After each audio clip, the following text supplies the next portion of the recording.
Coach, a couple of one-goal wins last week. Obviously very good defensive efforts on your part, even if just a goal and a shutout. So you got to feel very good, at least on the defensive end, and of course on the offensive end. I feel really good, and we feel fortunate. The Crookston game, we get ranked 48 hours ahead of time. We play on the road. The field's not mowed. There's trenches filled with gravel down the field. They sat back and ran through us all game long.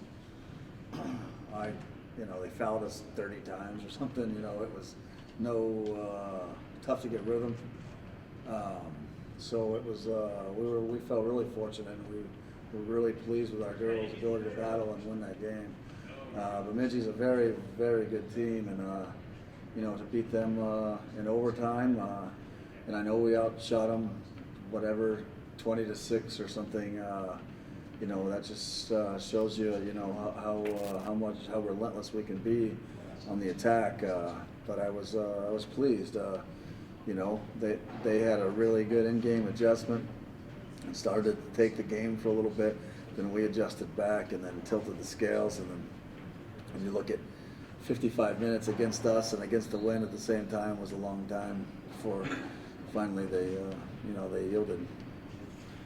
You made it pretty clear last week how often you check the rankings or pay attention to them, but being ranked 15 is the first time any Minot State has been in the top 15 since you guys have gone to Division II.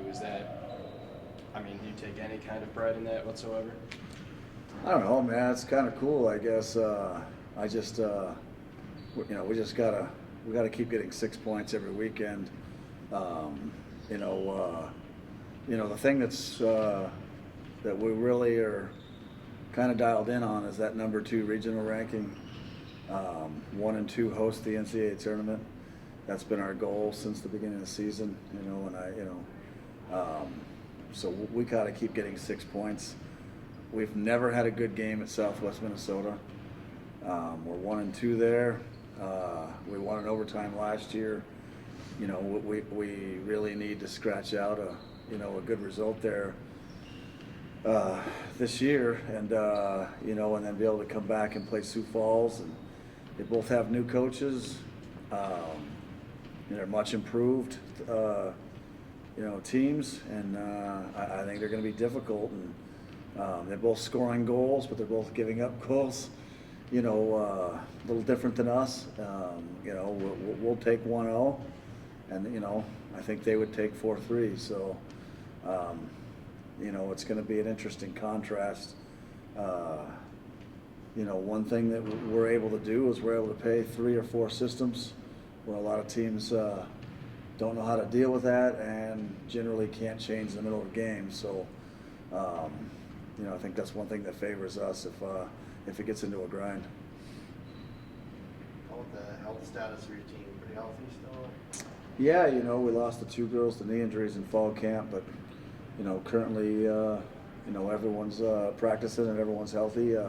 Last week we sat Maritza all the way through to Bemidji, and then she played a really good game against Bemidji. She didn't play against Crookston. She's got like a deep thigh bruise. So I think I'll probably likely sit her today and then practice her the rest of the week, and then hopefully next week she goes the whole week. And then D, we tend to, her knee's been ailing her, but she's made it through every week of practice. I tend to sit her out maybe the last half of a couple practices just to take a little beating off. But other than that, we've been solid. Both goalkeepers are healthy, and so it's going well. Can you talk about what you have to do to win this weekend? What would really be nice is if we could score in the first half, and we haven't had a halftime lead yet this year, and in conference. It would be nice to score in the first half, and then do our usual lean on you in the second half and get a couple goals, and also Ninja and Kelly Priest and Yahtzee don't have to play 90 minutes. It would make Sunday all the easier. We play with a lot of possession, a lot of fluid movement of the ball, when you start getting tired, you stop sprinting to keep the ball, and you end up starting to sprint to get it back. And I want to get out of that on Sunday. We did a little too much of that, like the last 15 minutes of the Wayne first half, 2 weeks ago. So I'd really like to be rested for Sunday. And Southwest Minnesota, they're going to get 7 people behind the ball, shift really quickly, and then we're kind of run through you. Not quite as bad as Crookston getting 9 or 10 behind the ball. And then Sioux Falls is going to straight up try to attack us full on 4-3-3. That usually bodes well with us because our defense is good, and then it gives a lot of space for Ninja and Chloe. I think the key for us is I think we got to start getting some first half leads and then let our possession lean on people. We'll see though, but we've been amazing in the second half. Our second half, we haven't yielded a goal, I don't think, in the second half all season, other than the Fort Hays game in conference, and we've pumped in a bunch in the second half. So I think fitness-wise and rotation-wise, we're doing the right things. You said a little bit ago that your record against other teams in the region rankings is pretty crucial when it comes to playoff seeding and playoff seeding and all that scenarios. When you play a team that's ranked in the regions like you have a couple times, like Bemidji, and now you got ranked in there, does the focus jack up a little bit, or? We really just have to make sure that we're prepped for each game, and honestly, losing to an unranked team would be a torpedo that you don't want to have. So this weekend, we're going to be focused on 2 road games. 6 points, getting 3 at Southwest. We'll be working on Sioux Falls on Wednesday and Southwest on Thursday, and that's what we need this weekend. 2 more wins, let other people drop points where it comes.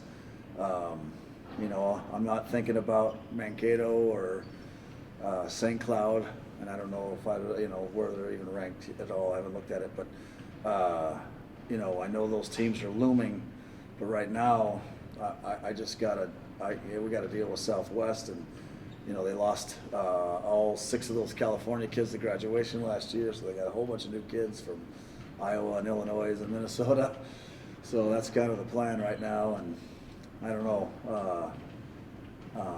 Obviously, the girls talk about that stuff, so I'm sure their intensity level is primed.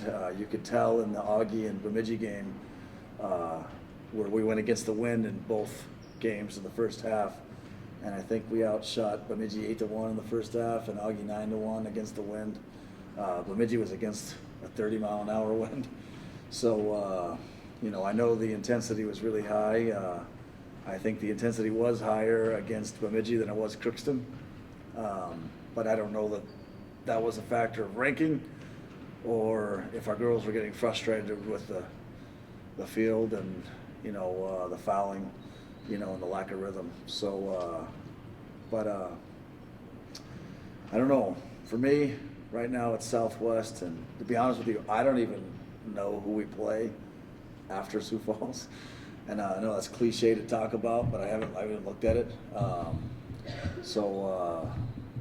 We got to get 6 this weekend. It's just absolutely mandatory. If we're thinking NCAA tournament, these are good teams, but they're not NCAA tournament teams. And if we're an NCAA tournament team, we have to beat these teams. And and I always tell our girls, not every year that you do this is there something on the table, and there's stuff on the table to be grabbed this year, and honestly, I think it's closer to our side of the table than it is other people's side of the table.